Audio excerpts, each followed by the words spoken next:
Shavua Tov, everyone. Welcome, welcome to Tales Tell Stories for Saturday night, week 254. The title of this week's video is Purim in Persia Again. I adapted and supplemented it from an emailing of Rabbi Herschel Finman, Chabad Shliach in Oak Park, Michigan. In 1978, the Lubavitcher Rebbe requested that the Tanya, the basic Chabad treatise of Hasidic thought, be printed in every Jewish community. There have been more than 6,000 editions of Tanya printed worldwide. One such printing was accomplished in Tehran, Iran. Tehran, the capital of Iran. 2,000 copies were delivered to the local shuls for distribution. Shortly thereafter, in 1979, the Shah was deposed and Ayatollah Khomeini, Makum Shemam, took power. One of the first orders of the new regime was the purging of all things non-Muslim. The Jews of Tehran were told that their archives and storehouses would have to be turned over to the authorities for inspection and destruction. They had 2 weeks, a limit of 2 weeks to turn over their books. A meeting of the city's rabbis was convened by the chief rabbi of Iran at the time, Hacham, the sage, Hacham Yedidya Shofet, a 13th generation rabbi. He served as chief rabbi of Iran for over 50 years until emigrating to the United States in 1980 because of the revolution. He and his sons helped to establish the famous Nessa synagogue in Beverly Hills, which was then primarily for the flood of new emigres from Iran. No plan was implemented, but each rabbi was to determine what to do before the 2-week period elapsed. The rabbi of the great synagogue of Tehran, the Yusufabad synagogue, left the meeting quite disturbed.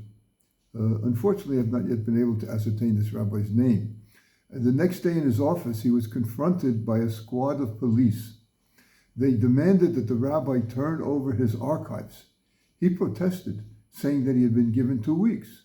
They just shrugged and said, "We're here now, give us the materials." The rabbi knew if he did not comply, he would be killed. But in the synagogue archives were ancient manuscripts from before the time of Mordecai and Esther.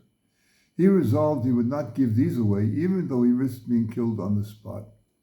Sensing that his last moments on earth were near, he quietly said the Shema and the Vidui confession prayer. As they were leaving the office to go to the archives, one of the police noticed a large box of printed books. They inquired about the nature of these books. The rabbi proceeded to give them a full overview of Hasidic thought and the themes of the Tanya. In the course of his explanations, he even opened the book and taught a chapter of the Tanya to the police. The subject matter dealing with the totality of God's oneness, which I assume was the first chapter in Book 2 of Tanya. The police were very impressed.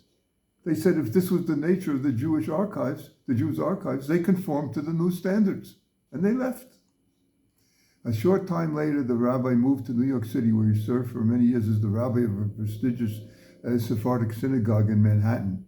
At his first opportunity, he went to Brooklyn and thanked the Lubavitcher Rebbe for saving his life. Fine.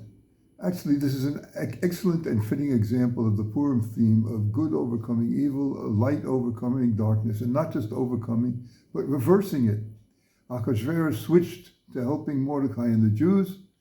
The dark tyrannical regime of Ayatollahs Khomeini accepted and appreciated the illumination of the Hasidic teachers in Sefer Tanya. And so should it be in our times. More mitzvot observance and more light until the arrival of King Mashiach and the dissipation of the spirit of evil from the world. Wishing you all a happy and successful Purim and a Shabbat Shalom.